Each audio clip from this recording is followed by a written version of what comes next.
Hola, vamos a platicar del tema de la construcción de la estructura de costos en transporte.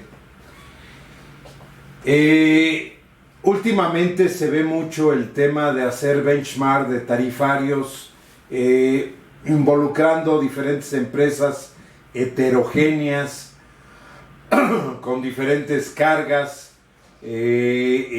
tratando de integrar números similares en una estructura de costos en algún renglón, como el sueldo del chofer, como el rendimiento en el combustible, etc. La verdad de las cosas es que es muy difícil hacer un benchmark tarifario, simplemente porque debe de ser homogéneo. Cuando hablamos de construir una comparación de tarifas de transporte entre la empresa A y la empresa B y la C, ambas tienen que tener varios patrones comunes. Uno, el tema del mismo producto o producto muy similar. ¿Por qué? Porque no vamos a comparar una tarifa de transporte donde el rendimiento es menor en combustible cuando pesa más, donde es una solución de equipo dedicado, como ya lo hemos visto, no es un spot. O sea, hay una serie de definiciones para hacer una comparación, no es tan simple. Definitivamente tenemos que estructurar los componentes o factores importantes y comunes que están alrededor de una buena comparación. El primero tiene que ser el producto. Cuando hacemos una estructura de carga promedio en una caja normal de las que usamos, 40, 48, 53 pies, nos damos a detener y a conocer qué tanto influye el factor peso o volumen. Y en esa proporción de realizar uno peso, uno volumen, sabemos cuál es el porcentaje de factor, si es más pesada la carga o no. Ese es el primer factor, el primer filtro que tenemos que agendar para todos los posibles clientes o empresas de comparación en ese benchmark. El segundo punto es el tipo de solución. Nosotros no podemos comparar, como lo vimos en el equipo dedicado, una tarifa por un spot, o cuando es equipo dedicado, o cuando tiene frecuencia, o cuando tiene backhaul, en fin. Tenemos que asignar el sistema, el método de trabajo. Tercero, la estructura en México de una empresa AAA de transporte, de las cuales solo hay el 5% del total de compañías en México de transporte terrestre, es muy diferente a un hombre camión. Un hombre camión no agenda la construcción de ingresos para seguir invirtiendo de una forma constante, sino más bien por evento. Y eso hace que se construya otro filtro para comparar el tamaño de las compañías de transporte de acuerdo al número de unidades en su parque vehicular. No podemos comparar una que tiene 5 unidades con la que tiene 1000 unidades, es imposible. Entonces eso hace que el abanico de comparación de benchmark sea muy pequeño. Y luego si vamos además a la ruta tiene que ser necesariamente la misma en cuanto a tramo, consistencia de origen-destino. Hay empresas que comparan que salió de Querétaro y llegó al área metropolitana de México. Mal. ¿A qué punto del área metropolitana? Si lo ponemos en Cuautitlán, es la entrada natural de Querétaro y eso le va a permitir tener un costo. Si lo ponemos en Chalco, que es punto extremo a la salida del sur del país, es una diferencia enorme de distancia, de peajes, de rendimiento, de tiempo. En fin, no podemos comparar. Tiene que ser bien definido el punto origen-destino. Ya teniendo estos parámetros definidos y estructurados, ya pueden ingresar a hacer un benchmark. Difícil que haya muchos jugadores.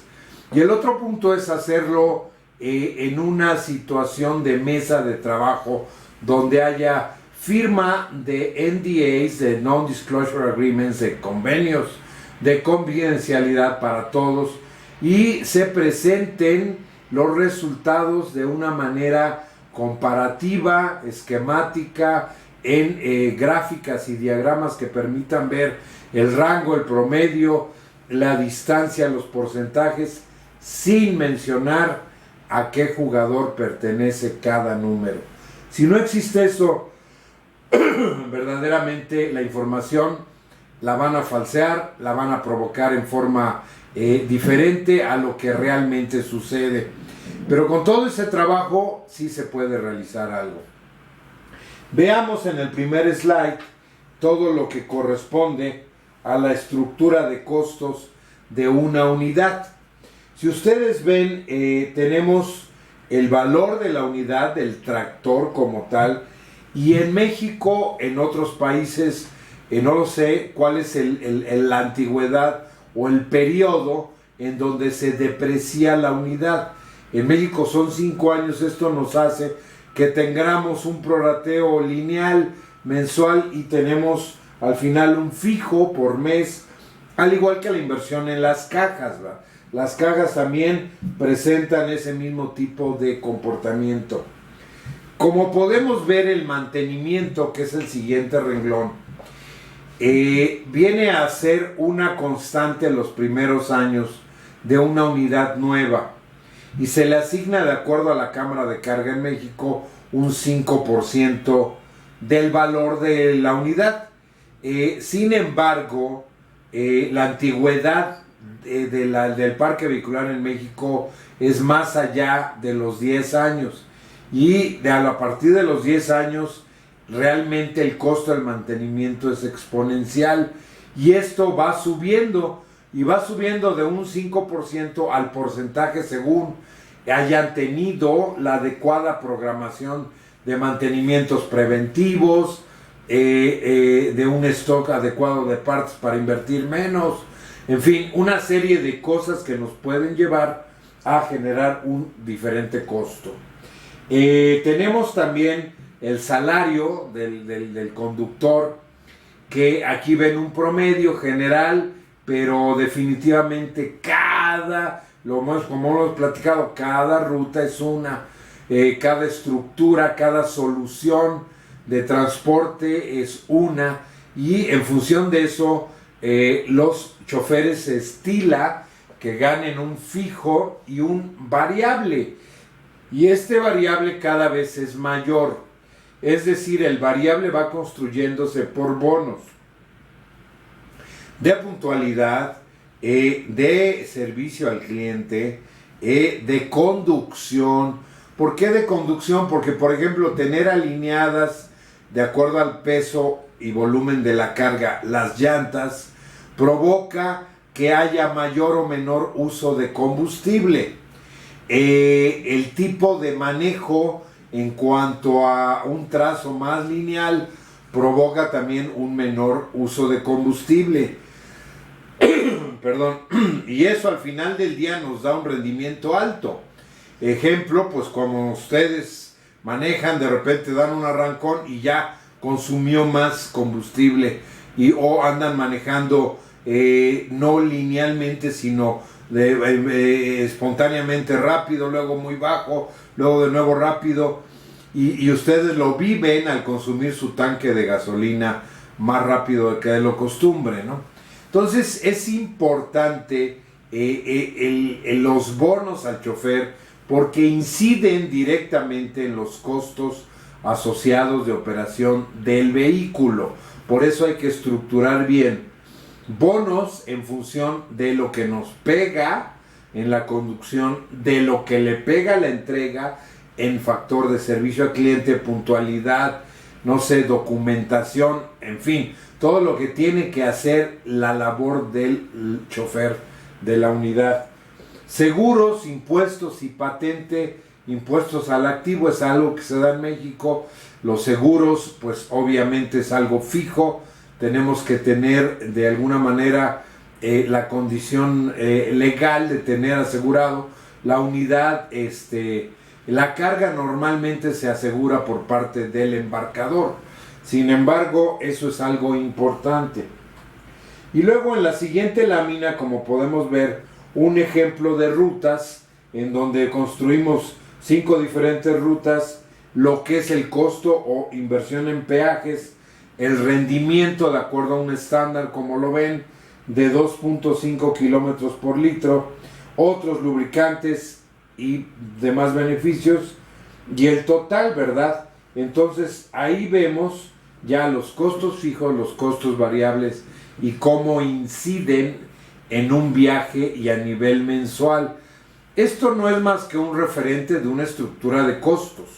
Tenemos que partir primero de los filtros a desarrollar para trabajar adecuadamente lo que es la estructura de cada ruta, de cada solución, de cada rendimiento. No es lo mismo ir de aquí a Guadalajara que de Guadalajara a México por la orografía. Y hay países en donde esto implica un análisis más a detalle y profundo por el tipo de orografía, que a veces son muchas subidas y de allá para acá son bajadas. El rendimiento y el combustible es muy diferente. Cuando hablamos de transporte para mejorar el costo, acuérdense de lo más importante: darle rotación al activo, usar mucho la unidad, ¿verdad? En el principio del taxi, acuérdense. Segundo, establecer un sistema de bonos para el chofer que le permita mejorar que él es el dueño realmente, operativamente, diariamente de la unidad, de trabajar de una manera eficiente.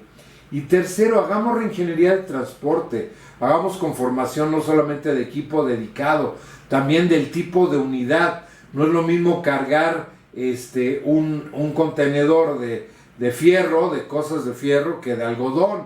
Tratemos de construir, como vimos en algún momento, el tipo de unidad de arrastre, un Torton quinta rueda para poder jalar una unidad grande con volumen, en fin. Y la unidad, acuérdense de los jumbos, todo esto que hemos hablado de esos aspectos. Con esos 4 elementos de conclusión importante, cerramos este módulo de transporte. Estoy a sus órdenes. Gracias. Saludos.